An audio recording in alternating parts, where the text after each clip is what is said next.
공매도 금지 데드라인이 2달 앞으로 다가왔습니다. 주식시장에서는 공매도 재개에 대한 논란이 여전히 뜨겁습니다. 많은 개인 투자자들은 공매도를 이참에 금지해야 한다고 목소리를 높이고 있고요. 정치권에서도 공매도 재개 강행은 무책임하다는 지적을 내놓고 있습니다. 다만 공매도는 자본시장에서 그 순기능을 인정받는 여러 제도 가운데 하나입니다. 금융당국은 공매도에 대한 불신을 해소하기 위해 불법 공매도 처벌을 강화하고 대차계약 전산 시스템 도입 등을 담은 시행령 개정안을 입법 예고한 상태입니다. 현재 검토 중인 투자자 보호 방안과 개인 투자자의 공매도 참여 확대 방안을 이르면 이번 달, 늦어도 2월에는 발표할 것으로 예상되는데요. 시장의 뜨거운 감자, 공매도 이슈에 대해서 자세하게 살펴보겠습니다. 네, 공매도 재개에 대한 논란이 뜨겁습니다. 개인 투자자들 그리고 정부 여당 일각에서 비판의 목소리가 높은데요. 이재 기자, 네. 이런 비판이 아무래도 이제 공매도에 대해서 외국인과 그 기관만 이익을 보고 개인 투자자는 손해봤다. 이런 느낌 때문에 그런 게 네. 아닌가 싶은데 관련 연구 결과가 좀 나왔군요. 네, 골자가 딱 맞추셨어요. 네, 그건데 네. 지금 공매도의 현실을 알 수 있는 소중한 그 논문 한 편이 나와서 네. 시장에서는 주목을 하고 있습니다. 네. 뭐냐면 그 한양대 이문하 박사와 전상경 경영대 교수가 이제 낸 논문입니다. 제목은 공매도와 그리고 신용 거래의 투자 성과라는 제목이에요. 이 연구진이요, 2016년 6월부터 2019년, 그러니까 3년 동안요, 이 공매도와 신용 거래, 그러니까 융자 자료를 분석을 했습니다. 우선 이 뜻부터 좀 알려드릴게요. 신용 거래는요, 이 주가가 오를 것을 기대하고 증권사에서 돈을 빌리는 겁니다. 돈을 빌려서 주식을 사는 거고 보통 개인들이 주로 활용하는 방식이고요. 공매도는 주가가 떨어질 것을 예상해서 저희가 뉴스인 이슈에서 말씀드렸잖아요. 네. 주식을 빌려서 팔고 이후에 또 떨어진 주식을 되갚는 그런 건데 보통 외국인과 기관 투자자의 비중이 개인보다 훨씬 높습니다. 근데 같은 기간에 보시면 이 둘의 수익금 차이가 어마어마합니다. 네. 공매도 수익금 보시면 9천억 원을 넘었죠. 예, 정확히는 9,175억 5천만 원이고 반면 개인들이 주로 활용하는 신용거래 수익금 보시면 약 233억 원 정도입니다. 그러니까 공매도 수익금이 39배나 높았던 겁니다. 네. 공매도 이 투자자가 전기간에 걸쳐 차익을 지금 실현하고 있는 흐름들이 나타나고 있는 거고요.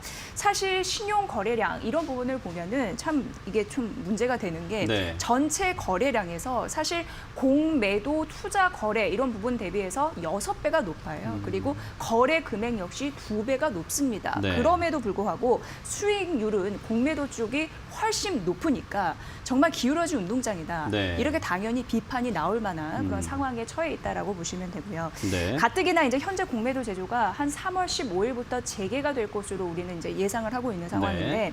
연구진이 공매도 거래가 많이 된 종목을 기준으로 해서 이 공매도의 투자 수익률이 높다라는 결과까지 나왔거든요. 네. 이런 부분도 현실로 파악이 됐고 정보력과도 지금 차별화가 되고 있는 게 네. 기업 같은 경우에는 비공개 자료를 참 많이 갖고 맞아요. 있잖아요. 개인이 네. 접할 수 없는. 그렇기 때문에 철저히 정보력을 점유할 수 있는 힘이 있기 때문에 자연스럽게 시장에 영향을 줄 수 있는 요인이 될 수 있다. 그 정보력의 유지에 대한 그런 접근 차원에서도 차별화가 되는 거니까 이렇게 인식이 되고 있는 상황입니다. 네. 그 개인 투자자분들의 지금 그 걱정하는 목소리가 연구 결과로도 사실 지금 증명이 됐다라고 볼 수가 있는 상황인데 그리고 이런 비판에 대해서 지금 금융당국은 제도 개선을 하겠다라는 얘기를 하고 있는데 내용이 어떻습니까, 김정우 기자? 네, 지금 개미들이 공매도 재개에 대해 네. 크게 좀 반대하는 이유도 그동안 공매도에 따른 주가 하락이라는 그런 손해를 본 대부분이 일반 투자자였기 때문입니다.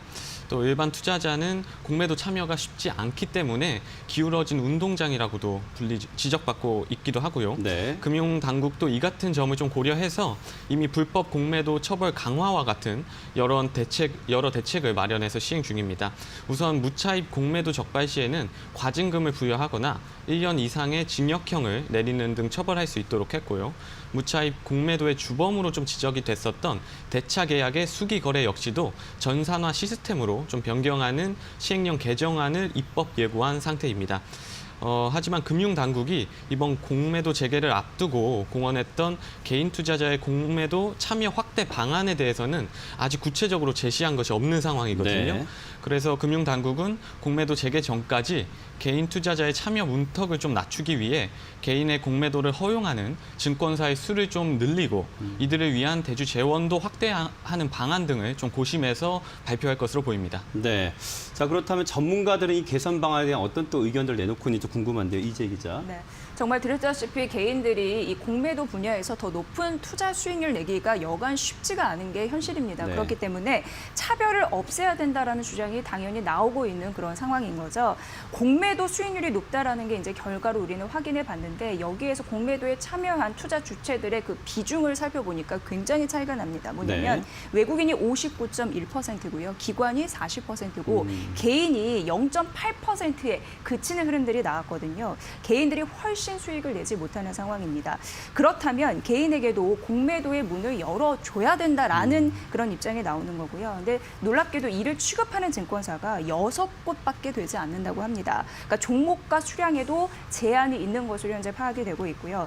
그 일본과 많이 비교가 되고 있어요. 사실 일본에서는 개인 중에 공매도 투자하는 그런 비중이 23%나 되거든요. 우리나라는 네. 0.8%밖에 안 된다고 했는데 꽤 좀 차이가 나는 상황입니다. 그런 부분에서 개인의 공매도도 좀 비중이 있는데 개인 주식, 그러니까 공매도 그 주식을 빌리기가 쉽고 또 종목과 수량에 제한이 없다라고 하니까 비교적 그 울타리가 쳐져 있는 게 거의 없는 거예요. 그런 네. 부분이고 그래서 이제 현재 일본의 방식을 본떠서 K 대주 시스템을 논의 중인 현재 상황인데 우리나라에서요. 개인에게 주식 빌릴 곳을 좀 늘려주고 빌릴 곳이 많아야지 빌릴 수라도 있는 거죠. 그리고 네. 쉽게 빌릴 수 있게 해주고 그래서 차입 주식 물량을 좀 확대해 주는 거고 증권사 입장에서도 무엇보다도 쉽게 주식을 차입할 수 있게 네. 그렇게 좀 만들어 주는 겁니다. 증권금융이 또 이를 실시간으로 감독을 하겠다라고 나서고 있는데 뭐냐면 예를 들어서 대주 가능한 종목과 수량을 전일에 공시를 하는 거예요. 그리고 각 증권사가 종목별로 가능한 수량 이런 부분을 실시간으로 점검하는 그런 또 유연한 그런 시스템을 보일 가능성 이런 부분도 언급이 되고 있는데 그런데 문제는 현재 금융당국이 이 부분도 신경을 쓰고 있다고 합니다. 사모펀드 사태 굉장히 작년에도 시끄러웠잖아요. 네. 그런데 공매도 자체가요 무엇보다도 손실이 무한대로 늘어날 수 있는 파생 상품 성격이기 때문에 이를 무시할 수 없는 그런 상황이고요. 결국 전문 투자자에게 일단 공매도 문을 좀 허용하는 쪽이 좀 유력하지 않나 이렇게 분석되고 있는 상황입니다. 네. 자, 개인 투자자분들은 이제 공매도에 대한 역기능에 대한 목소리를 높이는 것인데 분명 또 순기능도 있습니다. 금융당국이 이런 상황에서 쉽게 어떤 결정을 내리지 못하는 특별한 이유가 있습니까?